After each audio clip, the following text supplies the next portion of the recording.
Kalau abang kasih rating nih One Piece Film Red nilainya berapa? Kalau saya sendiri sih 9/10 ya. 9/10 men. Wah keren banget. Oke makasih Kang Rivaldi ya. Thank you banget. Siap. Jadi itulah keseruan gua nonton One Piece di weekend kemarin. Ini bener-bener film yang sangat seru sih. Jadi kali ini giliran One Piece Film Red yang akan gua rating ya. Kira-kira apakah lebih bagus dari Stampede atau malah lebih rendah daripada Stronghold. Tapi video ini nggak cuma akan membahas itu saja. Kalian wajib nonton video ini sampai selesai karena sudah jelas video ini akan membahas mengenai sesuai dengan judulnya, yaitu One Piece Film Red membocorkan 2 misteri yang selama ini terpendam. Pertama, kita akan membahas dulu rating One Piece Film Red, di mana akan ada 3 kategori yang dinilai sama seperti sebelumnya. Yang pertama itu adalah storyline, yang kedua adalah battle action, dan yang terakhir adalah villain. Oke, let's go. Ada 2 kubu nih yang memperdebatkan mengenai One Piece Film Red. Kubu yang pertama itu yang mereka kecewa karena nggak banyak fight di dalam cerita One Piece Film Red.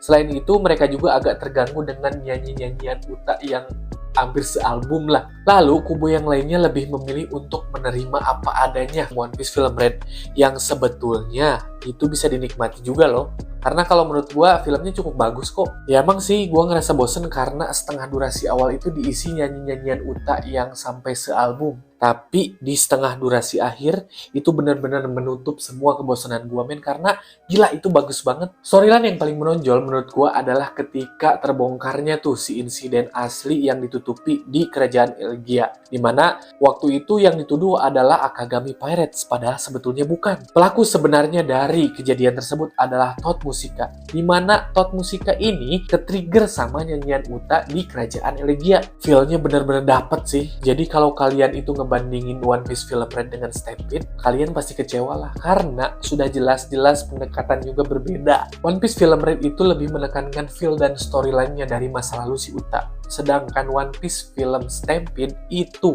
jelas-jelas dominasinya adalah fight. Jadi kalau kalian nih mau nonton One Piece Film Red, mending kalian buang dulu ekspektasi One Piece Film Stampede, oke? Jadi untuk aspek storyline, gue akan nilai One Piece Film Red itu 8,5.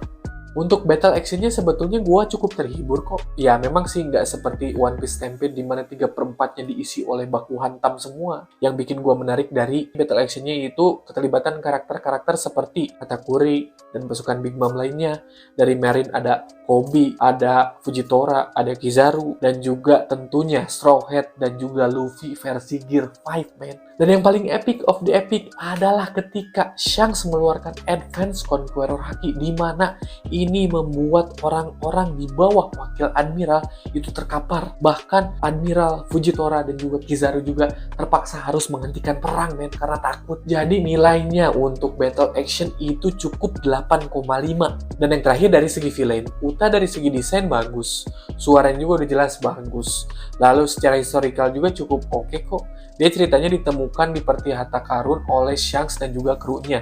Lalu dia diangkat menjadi musisi dari Akagami Pirates. Yang bikin gua geleng-geleng kepala itu adalah sebetulnya kekuatan si Uta. Kekuatan buah iblis Paramecia, Uta Utanomi. Jadi siapa saja yang mendengar nyanyian si Uta itu terpengaruh kesadarannya, sehingga masuk ke dunia versi Uta, alias mirip Mugen Tsukuyomi, men. Jadi gua akan kasih nilai dari villain si Uta itu 8,5. So overall rating untuk One Piece Film Red adalah 8,5.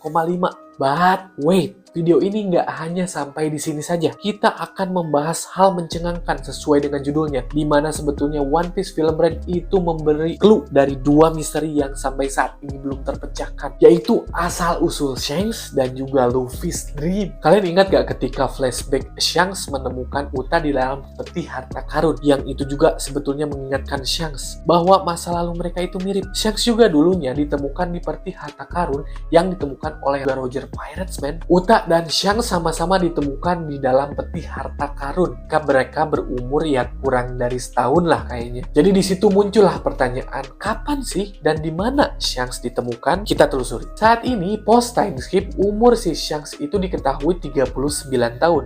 Jadi kalau dulu dia ditemukan Roger ketika berumur 1 tahun kurang, ya kurang lebih si Shanks itu ditemukan 38 tahun yang lalu. Dan kalian tahu 38 tahun lalu lalu Roger Pirates terlibat dengan apa?